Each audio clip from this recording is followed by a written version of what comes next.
नमस्कार दोस्तों, मैं डॉक्टर दिलीप तिवारी आज आपके सामने उसी पुराने विषय को आगे बढ़ाते हुए प्रस्तुत हुआ हूँ। कल हमने आपसे चर्चा की थी कि अपने नॉस्ट्रल्स को कैसे सुरक्षित रख सकते हैं, उसमें होने वाली इचिंग को, उसमें होने वाली सूखेपन को कैसे दूर कर सकते हैं। आज हम बात करेंगे उसी कोरोना के विषय में, जो विश्वघातक है, जो प्राणघातक है। ना जाने कितने लोग इस बीमारी के दुष्चक्र में फंसकर काल के गाल में समा गए। दोस्तों, इस बीमारी का जो तोड़ है वो अभी तक निकल नहीं पाया, ये आप सभी को ज्ञात है।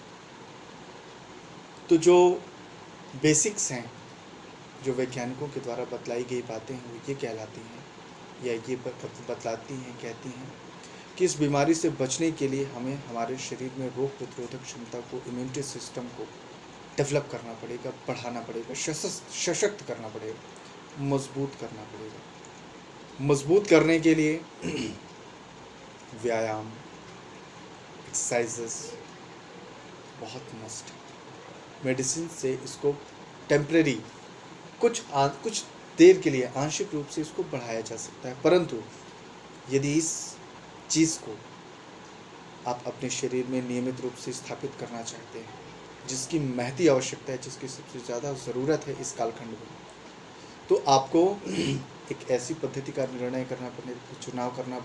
करना पड़ेगा जो सुरक्षित और संरक्षित मार्ग हो। रोड में आप जाकर एक्सरसाइज कर नहीं सकते, बिकॉज वहाँ पर कैसा वायरस है, कैसी वेव है, कैसी एयर है, ये आप नहीं जानते। तो इसके लिए सबसे संरक्षित और सुरक्षित जो तरीका है वो योग है, क्योंकि योग एक चार दीवारी के अंदर एक सबसे छोटी स्पेस में किया जा सकता है और जो बहुत ही शीघ्र गति से हमारे इम्यून सिस्टम को डेवलप करता है, बढ़ाता है परमानेंटली। तो योग एक ऐसा माध्यम है जो हमारे रोग प्रतिरोधी तंत्र को बहुत ही शीघ्र गति से स्वस्थ और बलशाली, सशक्त बनाता है। छोटी सी एक जो बात मेरे चिंतन से, मेरे विचार में जो समझ में आई, वो मैं आपके सामने संप्रेषित कर रहा हूँ।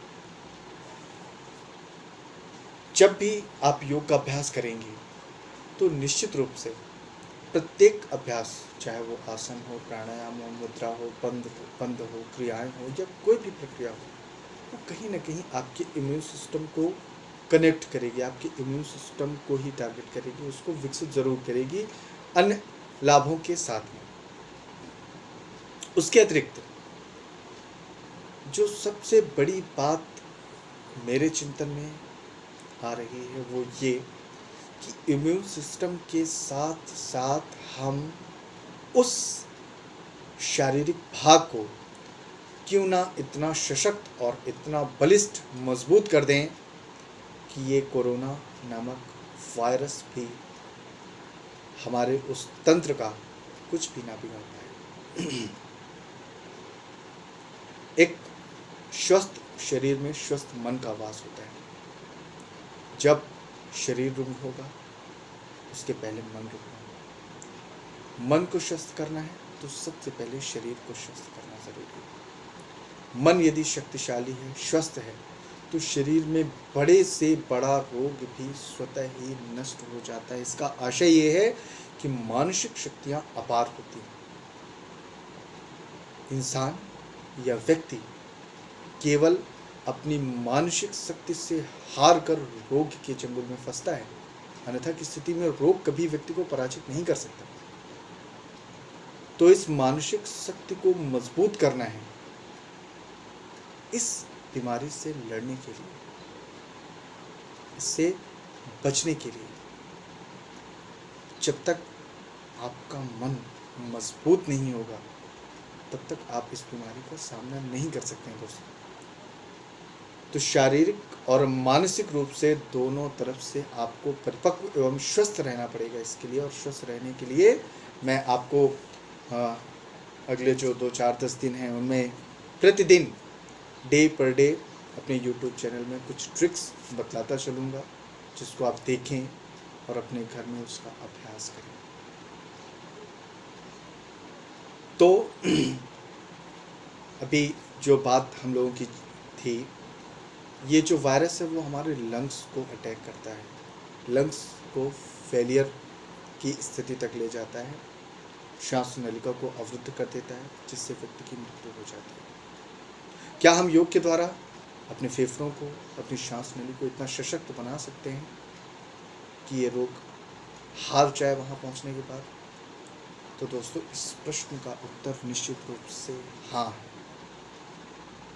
वर्तमान में कई ऐसे उदाहरण आए हैं, कई ऐसे लोग विश्व के सामने निकल कर आए हैं जिन्होंने केवल और केवल योग के माध्यम से अपने आप को स्वस्थ किया है इस बीमारी से।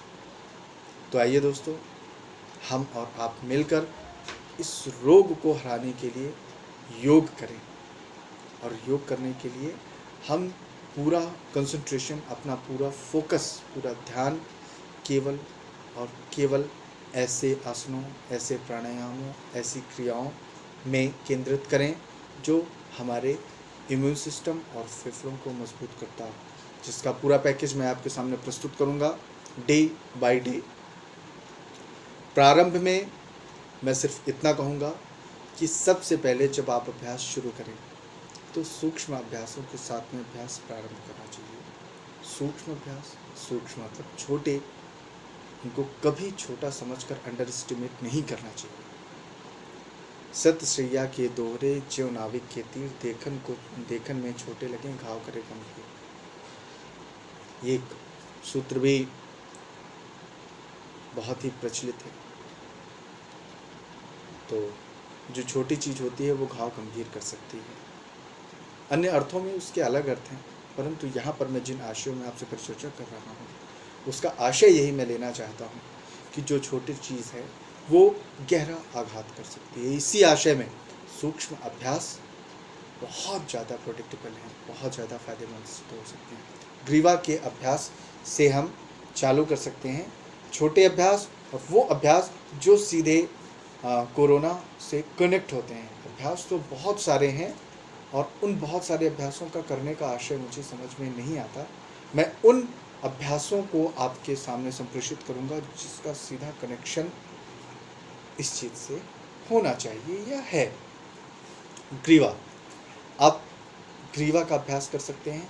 ग्रीवा में 4-5 प्रकार के अभ्यास हो सकते हैं जो हमारी ग्रीवा को मजबूत, स्वस्थ, सबल बना सकते हैं। पहला अभ्यास तो ये जो आपका कंधा है, कंधे को यथास्थिति, इस कंधे को यथा स्थान रखें, यहीं पर रखें। और ये जो आपका कान है, ईयर, इसको धीरे धीरे आप कंधे के समीप ले जाएं। कंधा यथा स्थान, जितना हो सके उतना अभ्यास करें। कुछ सेकंड रुकें, उसके बाद में वापस मध्य स्थिति में। यही प्रक्रिया इस ओर से करेंगे, बिल्कुल धीरे धीरे।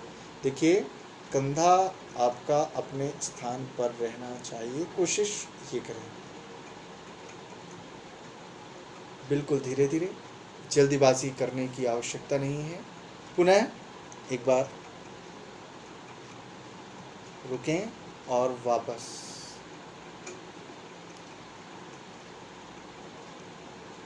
मध्य स्थिति, रिलैक्स। नेक का सूक्ष्म अभ्यास 1, इसको आप 5 बार इधर और 5 बार इधर शुरुआत में करेंगे। धीरे धीरे इसको आप बढ़ा सकते हैं, 5 से 10 की काउंटिंग तक ले जा सकते हैं। जो दूसरा अभ्यास है वो आपकी चिन के साथ में है। ये आपकी ठुड्डी है और ये कंठकोप है। श्वास को लीजिए,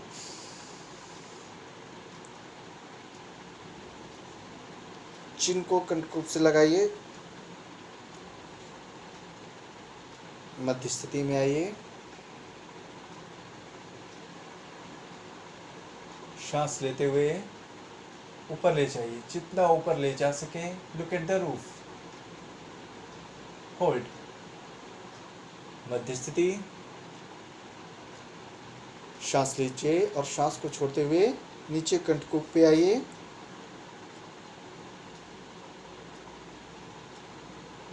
सांस लीजिए, मध्य स्थिति, अप। बिल्कुल धीरे धीरे। देखिए, नेक बहुत ही कोमल स्थान, होल्ड, मध्य स्थिति। जो आपका ग्रीवा है वो बहुत ही कोमल स्थान है।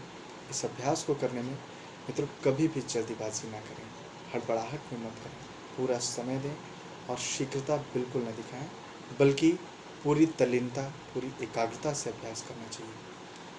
Part 1, part 2, then the part 3।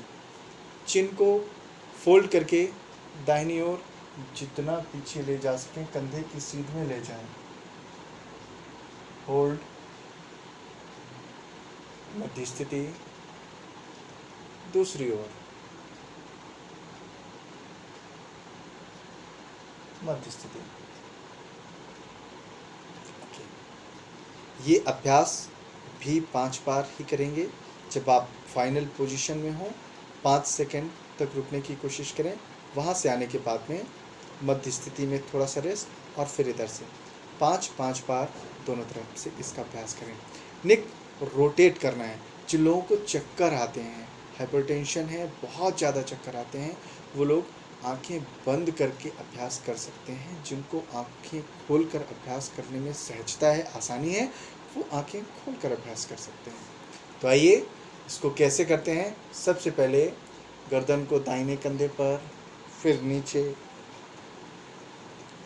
फिर ऊपर और पीछे से मूव करते हुए पुनः एक स्थिति में। ये इसका एक सर्किल, अब ये इसका दूसरा सर्किल हो गया। बिल्कुल धीरे धीरे मंद गति से इस अभ्यास को करें।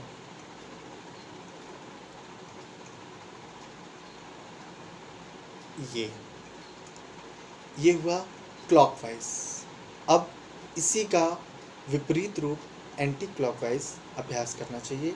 ये गए वापस, पीछे से घूमते हुए बिल्कुल मंद गति से नीचे आए, पीछे से घूमते हुए नीचे।